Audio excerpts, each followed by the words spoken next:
Eccoci qui ragazzi, bentornati sul canale e benvenuti in questo nuovo video calciomercato, sempre del nostro Napoli. Parliamo di due notizie che ci interessano da vicino, perché parliamo di due calciatori che sono stati determinanti e decisivi nella vittoria di questo scudetto, Osimhen e Kim. E se vogliamo mettere sul lago della bilancia chi è stato più incisivo, mia personale opinione, rispetterò tutte le vostre opinioni, fatemi sapere nei commenti cosa ne pensate, ma la mia opinione è che Kim sia un tantino sopra Osimhen per l'essere stato decisivo nel vincere questo scudetto, perché parliamo di un difensore che è stato saltato solo 5 volte, statistiche alla mano che credo le avete lette tutti quanti, è stato saltato 5 volte in tutto il campionato di Serie A.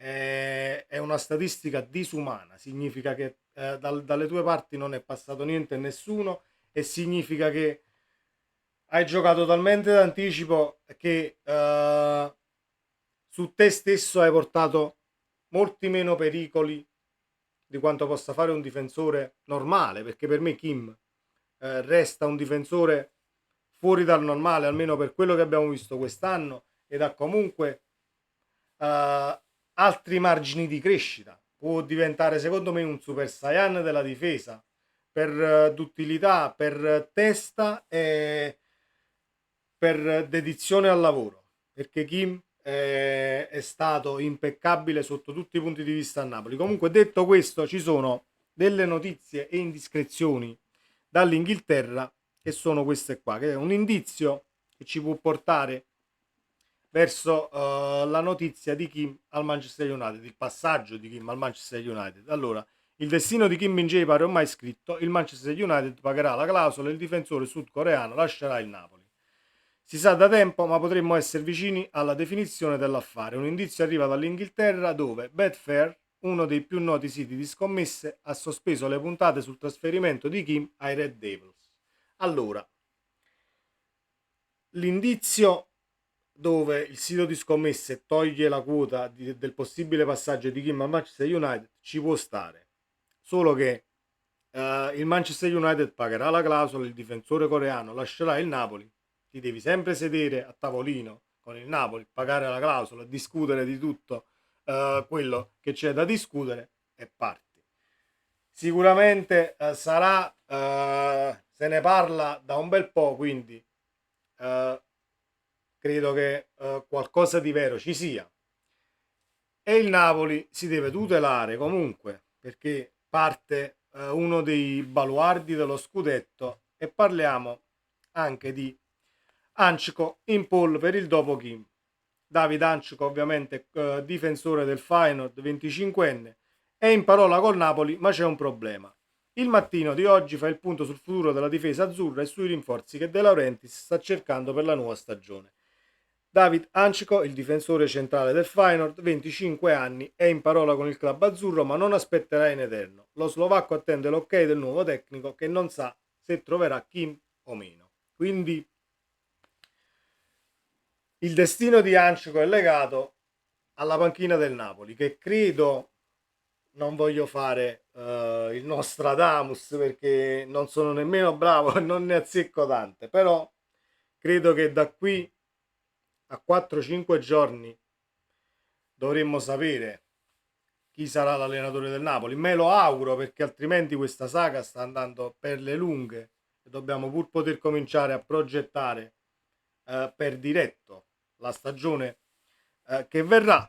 Comunque David Ančko è un difensore di 25 anni del Feyenoord che ha fatto bene quest'anno. Io, vivendo sul territorio, vivendo in Olanda ad Amsterdam, non vi dico che guardo tutte le partite del campionato di Eredivisie perché è un campionato noioso. Sono quei campionati dove quelle due squadre se la giocano quasi sempre, tre a volte, e il resto è la caratura è veramente, non voglio dire molto bassa, ma bassa. Comunque ha fatto benissimo quest'anno, ho visto diverse partite del Feyenoord, non mi è dispiaciuto. Può avere qualche caratteristica di Kim nell'anticipo, può avere qualche caratteristica di Kim a livello fisico, però è un difensore che è meno pulito. Ecco, questa è una caratteristica che comunque nel calcio moderno diventa fondamentale per quanto riguarda le braccia comunque vicino al corpo per i falli di mano, per i richiami al VAR, i pestoni. Devi essere ordinato e preciso in qualsiasi intervento. David Anchko non è Kim, però c'è dalla sua la voglia di andare a giocare in una grande squadra, c'è dalla sua, secondo me, il voler dimostrare la caratura del difensore che è e che può diventare. Quindi quando fai un acquisto sicuramente stai rimpiazzando Kim, però dobbiamo anche andare a vedere le motivazioni del calciatore che vai a prendere. Lo abbiamo visto quest'anno noi, Raspadori e Simeone per esempio. Hai preso Raspadori e Simeone, è vero che sono dei grandi calciatori a prescindere, però hai preso due ragazzi che hanno voluto Napoli a tutti i costi. E lo si è visto in campo, lo si è visto per i gol decisivi, lo si è visto per la differenza che hanno fatto ogni qualvolta sono entrati in campo e sono stati anche loro artefici attivi di questa vittoria dello scudetto. Quindi profilo che non mi dispiace, ripeto, David Anchko, però eh, secondo me dobbiamo trovare qualcosa di più ordinato perché è disordinato negli interventi in area di rigore. Io avrò visto un 10 partite del Feyenoord, forse 11. E quello è, quando comunque marca uomo in area di rigore, ci può stare quel pestone, ci può stare, è molto meno ordinato di Kim, però trovare poi uno come Kim mi rendo conto che diventa difficilissimo. Comunque io spero sempre che succeda qualcosa, un cavillo contrattuale, non se ne fa niente che Kim resti a Napoli, ma la vedo difficile. L'altra notizia, altrimenti ci dilunghiamo e parliamo solo di Kim in questo video, è Osimhen.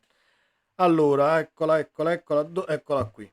Allora, Osimhen lo avevo già letto ieri e ovviamente ribadita oggi da tutte le testate giornalistiche. Osimhen non vuole rinnovare, la gente chiede il summit ad ADL, la situazione. Allora, Roberto Calenda, procuratore di Osimhen, ha chiesto a De Laurentiis un vertice per fare il punto sul fenomeno nigeriano. Ha raccolto le offerte di Chelsea e Paris Saint-Germain che abbiamo visto ieri ed è il momento di valutare la situazione. Stando al mattino non c'è nessuna intenzione da parte di Victor di firmare il rinnovo del contratto che scade tra 2 anni. Difficile dire di no alla proposta indecente, anche perché senza rinnovo la prossima estate sarebbe a rischio di andare via a un prezzo molto basso. Non fa una piega. Non fa una piega la cosa che non rinnovando parti quest'anno. Cioè non rinnovando vai via quest'anno.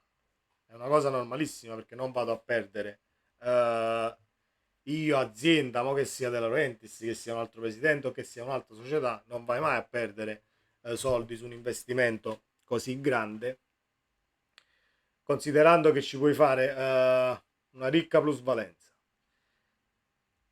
Trovare una punta, ma non voglio fare il tipo e dire vabbè tu la stai facendo troppo facile, no, trovare una punta, nel caso Osimhen non rinnovi e vada al Paris Saint Germain, al Chelsea, arrivi la società, paghi 130-140 milioni base d'asta, tu vabbè, parte Osimhen e siamo tutti d'accordo. Rimpiazzarlo non è semplice, perché comunque calciatore decisivo, fa il reparto da solo, in primis, e questo è il punto principale, poi quando andiamo a prendere una punta. Però, secondo me, non è molto più semplice, ma è un tantino più semplice andare alla ricerca di un 9 che rimpiazzare Kim. Quindi, diciamo che nella fantasia possibile, se partisse Osimhen prima di vendere Kim, io ci penserei due volte nel non sedermi a tavolo con Kim e farlo partire pure a lui, anzi, se parte prima Osimhen che sai per certo di incassare determinati soldi, farei uno sforzo per mantenere il difensore coreano, ma proprio detta proprio così, sinceramente, perché, ripeto, è molto più difficile rimpiazzare Kim che trovare un 9 che possa rendere come Osimhen, non da subito, però hai comunque calciatori in rosa per poter girare e trovare la quadra per qualsiasi acquisto farai, quindi diventa un problema, però farli partire tutte e due è una bella mazzata. È una bella mazzata e credo però che il Napoli come società e come ha fatto anche l'anno scorso, lo ripeto e lo ripeterò sempre perché io sono stato il primo l'anno scorso ad inveire Parti Mertens, Fabian Ruiz, io nella prediction del campionato misi il Napoli quarto perché non volli metterlo quinto per scaramanzia e poi ho visto, ho fatto una brutta figura, ho fatto anche la reaction alla mia prediction e va bene così, però diventa difficile trovare il sostituto, non trovare il sostituto, però analizzare quale sia il sostituto migliore di Osimhen. Ci sono nomi in ballo, poi andremo a vedere quando usciranno quelli che sono veramente poi più sicuri nel caso la notizia dell'addio di Osimhen vada avanti. Staremo a vedere perché sono notizie che ci interessano ovviamente da vicino e poi fiducia alla società e al Napoli che farà sicuramente un mercato all'altezza nel caso dovessero partire questi due elementi fondamentali per la corsa a questo scudetto di quest'anno. Scusate, per la vittoria di questo scudetto di quest'anno.